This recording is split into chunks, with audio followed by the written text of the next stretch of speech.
book discussion, Buckeye by Patrick Ryan.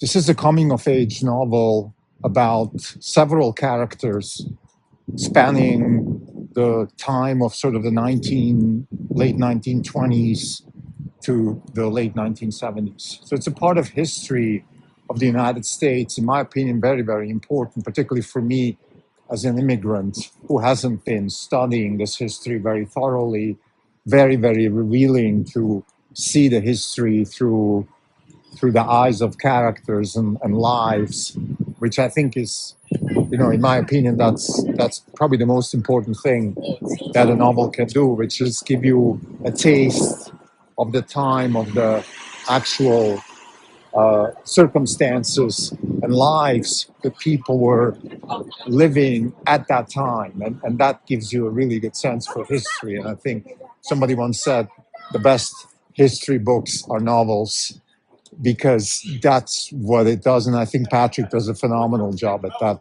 Again, for me, very interesting, particularly the times around the beginning of World War II, and the aftermath. We always hear the Great Generation, and we see the movies and the music and the 50s and the 60s, rock and roll and happy people, but people had real lives back then, and they weren't always very rosy, of course, particularly for the men who came back from World War II. So this is a very deep study of those times. It then keeps going into the 60s and 70s, something I'm a little bit more familiar with. So still very interesting. I think Patrick does, clearly he has a political message here. Some of it I share, some of it I don't share. That's, in the eye of the beholder. The progressive movement of the 60s, certainly a positive movement in the United States. But then, of course, in today's light, with what happened after COVID and the disastrous years of the Biden administration, puts all this progressive thought into a more shady light. But that's, of course, not something Patrick discusses. I don't know when the novel was written, and that's fine. I don't want to talk about contemporary politics. Maybe at the end I'm going to say a few words, but the book is not about that at all. The book is really about this part of history, particularly World War II and afterwards, maybe the 20 years after World War II. And I think that's really deep and interesting for me as a reader, was just to live through those times. And Patrick's a phenomenal writer when it comes to that. Like he makes you feel those times. He makes you feel through the characters of those times. Now, some individual aspects, characters of that time are important. For example, homosexuality and the acceptance of it, the liberty of women. Race is not as much of a theme in the book. It's tangentially, of course, a theme. Like when we talk about history, we talk about Civil Rights Act and we talk about Martin Luther King, but the main characters here are all middle class people in Ohio that lived through a time when particularly their own individual circumstances, such as homosexuality, or, for example, the liberation of women, that those types of themes are much more central. So I think I want to talk about, usually when I talk about these books, I pick really some of the most important things that impacted me. Doesn't mean this is not a book critic by any means. So for people who want to have a general book critic, there's many other websites and podcasts that can do that much better. I'm not a literary critic whatsoever. I just give my genuine impression of the book. So I want to say three things. One is that I want to talk about the history and the importance of history and how Patrick does a really great job in portraying that history.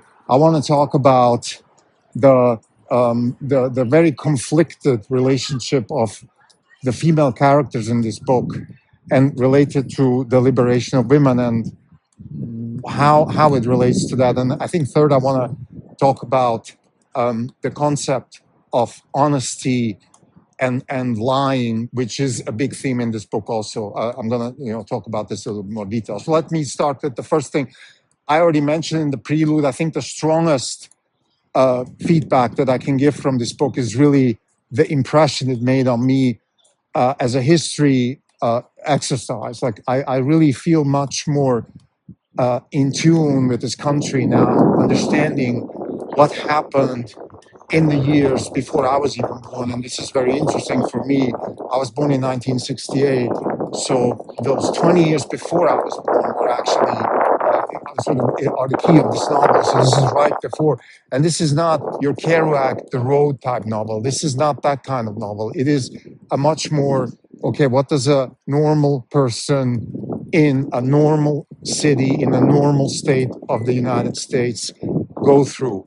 It's I think the basic attitude of these people is the strength of the novel, and then Patrick brings in a lot of very complex themes. For example, and this is the second thing I want to talk about. The character of the women, right? Women's liberation, which is a big theme after World War II, partly driven by necessity, because women had to work and help in the war. And after the war, of course, they wouldn't just sit down and go back to being whatever they were before the war. They wanted their vote and share in everything, and they got it. And I think that's a good thing. But I think there's a conflicted relationship here between some of the female characters in the book. I think particularly one which has this, I would say, very egotistic, my way or the highway type attitude, and it shows the limits of not, female or male. This is not about gender. It's just about human, it's a personality, and I think this is something I find it very important to recognize the fact that when we talk about things like, gender equality and things like that, we sometimes forget we also have personal responsibilities and accountabilities and ownership of things. And we can screw up no matter what gender we are, no matter what we actually stand for and what our identity is. And I think this is one thing I want to relate to today. This identity politics that started with the postmodern movement and then totally, I think, derailed with the woke movement and now are sort of abating, but still there. And I think we need to be very, very clear and very strong pushback. We need to push back very strongly against these identity politics because they miss the responsibility and the ownership. I think in this novel this comes across. I'm not sure if Patrick wanted to convey that this way. I don't know his politics. I don't know his stance. But for me, one of the characters, the main female character in this book, she is exactly the kind of thing that you don't want to happen, which is you want to give her everything she asks for, and then she screws you anyway. And I think that's not okay. And I don't care whether she has the right to do it or not the right to do it. I think there's a moral obligation by a human being, particularly a human being that is receiving a lot of good things from the world, to also give something back. So this is, I think to me, this is very important. The other part of the human characters in this book, the female character in this book, another female character in this book that, in my opinion, is sort of mishandling her situation is she has a certain talent, let's call it, it's an unusual talent, and she has a very sort of difficult relationship with that talent, and I think some of her other human relationships suffer because of that. And I don't think that's, I can see where the author is coming from, probably respect for the woman, give her her space, but she also needs to give the space to others and understand that if you have an unusual talent, if you are unusual, you need to give other people the space also to evolve and understand. You can't just be angry at them or refuse them just because they don't accept you, because you're the odd figure in this picture, not them. So I think that to me, is like the two main female characters in this book. I have a difficult relationship with them, and I think the author did a good job to portray that. Whether he wanted it or not doesn't really matter, and I think that's actually a sign of a good novel, that you can have different types of interpretations. As far as the female aspect of this novel is concerned, I want to just say a few things. Something I've been thinking about for quite a while, and that is also in relation with my own family, my own mother, that the generation that came after World War II, the female generation, I think is what was in a transition, clearly in a transition between being, call it, less free towards a lot more free, right? And this transition is difficult for any human being. It's the same with, the French Revolution and the aftermath when common people became free.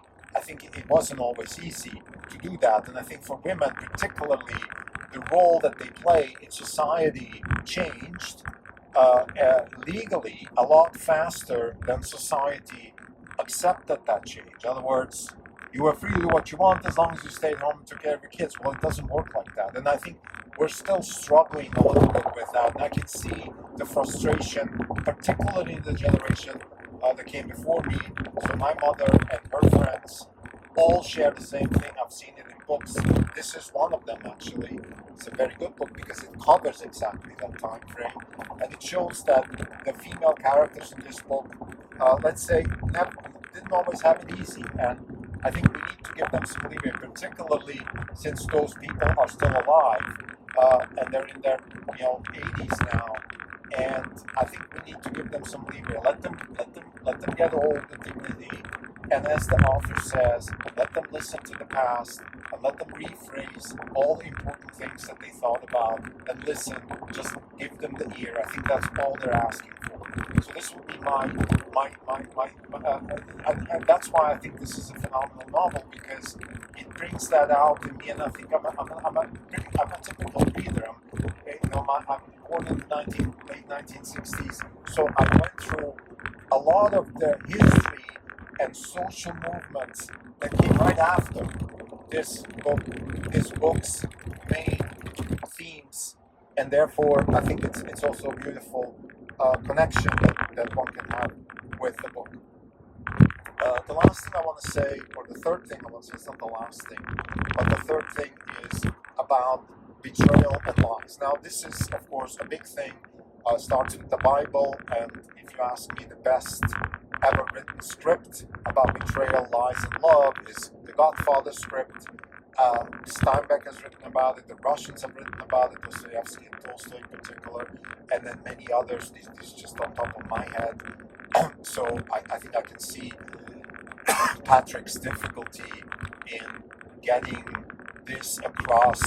I think writing about love and betrayal and hate and forgiveness always runs the risk of maybe, for lack of a better word, running into lemonade territory. So you can maybe go a little bit too far and lose the reader. And I was sometimes at the brink of, not being able to follow the author fully on his journey here.